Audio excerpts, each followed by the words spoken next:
అది ఇందిరమ్మ రాజ్యంతోనే సాధ్యమని తెలంగాణ రాష్ట్ర యావత్ ప్రజలతో పాటు మీడియా మిత్రులందరి సహకారంతో ఇందిరమ్మ రాజ్యం ఏర్పడి 8 నెలలు నియర్లీ 9 నెలలు కావస్తుంది. గౌరవ ముఖ్యమంత్రి గారు ఎన్నికల ముందు ఏదైతే ఇందిరమ్మ రాజ్యం వస్తే తప్పకుండా మాటలతో కాకుండా చేతలతో మీడియా మిత్రులకి వాగ్దానాలు ఏవైతే చేస్తున్నామో చేసి చూపిస్తామని ఆనాడు అనేక ఎన్నికల సభలో చెప్పిన మాట వాస్తవం.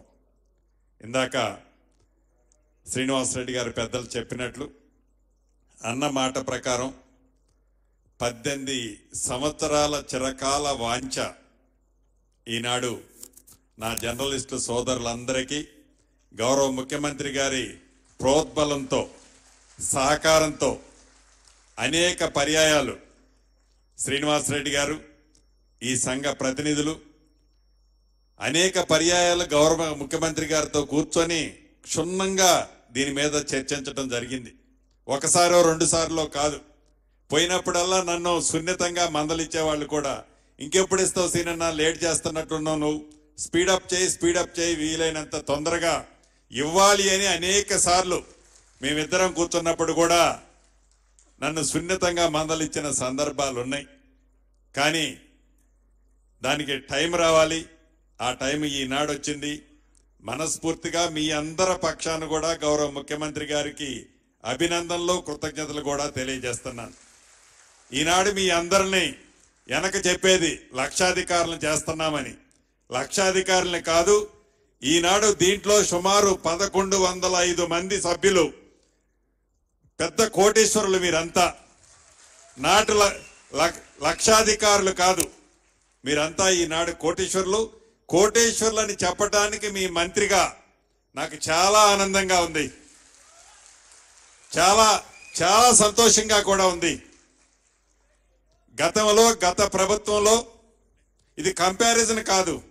గత ప్రభుత్వంలో ముఖ్యమంత్రి గారిని కలవాలి అంటే నెలలు సంవత్సరాల తరబడి మీరందరూ ఎదురు చూసిన సందర్భాలు మర్చిపోలేదు. మీకు గుర్తుంది, నాకు గుర్తుంది.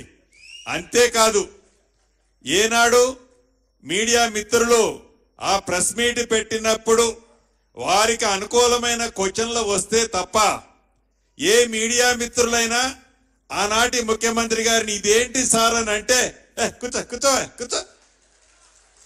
ఇంకా నేను చెప్పే లాంగ్వేజ్ తక్కువ, ఏదో ఉండే నీ పేపరు ఏంటది, ఇట్లా స్టైల్గా అలా ఉండేది. కానీ ఈ ప్రభుత్వం వచ్చిన తర్వాత, పేదోడు ప్రభుత్వం, ఇందిరమ్మ ప్రభుత్వం, గౌరవ ముఖ్యమంత్రి రేవంత్ రెడ్డి గారి నాయకత్వంలోని మనందరి ప్రభుత్వం వచ్చిన తర్వాత స్వేచ్ఛగా ఈనాడు గౌరవ ముఖ్యమంత్రి గారి మీద కానీ, మీ మంత్రిగా నా మీద కానీ, ఇంకా మా సహచర మంత్రులు ఎమ్మెల్యేల మీద కొంతమంది వ్యతిరేకమైన వార్తలు రాసినా, అవి నిజాలు కాకపోయినా అధికారాన్ని ఉపయోగించి ఆ తమ్ముళ్ళని, ఆ కుటుంబ సభ్యులని ఈ ప్రభుత్వం కానీ, వ్యక్తిగతంగా నేను గాని, ముఖ్యమంత్రి గాని, మా కేబినెట్ మంత్రులు గాని, మా శాసనసభ్యులు గాని ఎక్కడా ఇబ్బంది పెట్టిన సందర్భాలు ఉండవు. స్వేచ్ఛ అంటే అది ఇందిరమ్మ రాజ్యంలోనే సాధ్యం. దానికి మొచ్చు మునకే ఈ ప్రభుత్వం ఫ్రీగా మీకు తోచినది రాయమని స్వేచ్ఛగా ఈ ప్రభుత్వంలో ఈనాడు ఫ్రీగా ఓపెన్ గా మీ మనసులోది మీకు తోచింది, ప్రజలు ఏం కోరుకుంటున్నారో నిజమేదో. కొన్ని ఎల్లో పేపర్లో ఎల్లో మిత్రులు ఉన్నారు, పింక్ కలర్ మిత్రులు, వాళ్ళు ఏ రకంగా చిత్రీకరిస్తున్నారో చూస్తున్నాం. ఒక అద్భుతమైన కార్యక్రమం హైడ్రా, ఆ హైడ్రాను కూడా ఏ రకంగా చిత్రీకరిస్తున్నారో చూస్తున్నాం. గడిచిన వారం రోజుల నుంచి రాష్ట్ర వ్యాప్తంగా అనేక జిల్లాలు అతలకుతలమవుతున్నాయి వరదలతో. దాంట్లో కూడా రాజకీయ లబ్ధి కోసం ఆ పార్టీ నాయకులు, ఆనాటి ప్రతిపక్ష పెద్దలు మాట్లాడుతుంటే దాన్ని చిత్రీకరించి బొమ్మలు చిత్రాలు ఎలా చూపిస్తున్నారో చూస్తున్నాం. అయినా ఈ ప్రభుత్వం గాని, ఈ రథసారథి రేవంత్ రెడ్డి గారు గాని ఎప్పుడు ఏ ఒక్క మీడియా మిత్రుల మీద చిన్న కేసు పెట్టింది కూడా లేదు, భవిష్యత్తులో కూడా ఉండదు. అంతెందుకు, ఇప్పుడు ఈ 1105 మందిలో నాకు తెలిసి వాళ్ళని అభిమానించే వాళ్ళు కూడా కొంతమంది ఉన్నారు. వాళ్ళకి ఇస్తే కుదరదు అని మేము అనలా, ఏమన్నాం.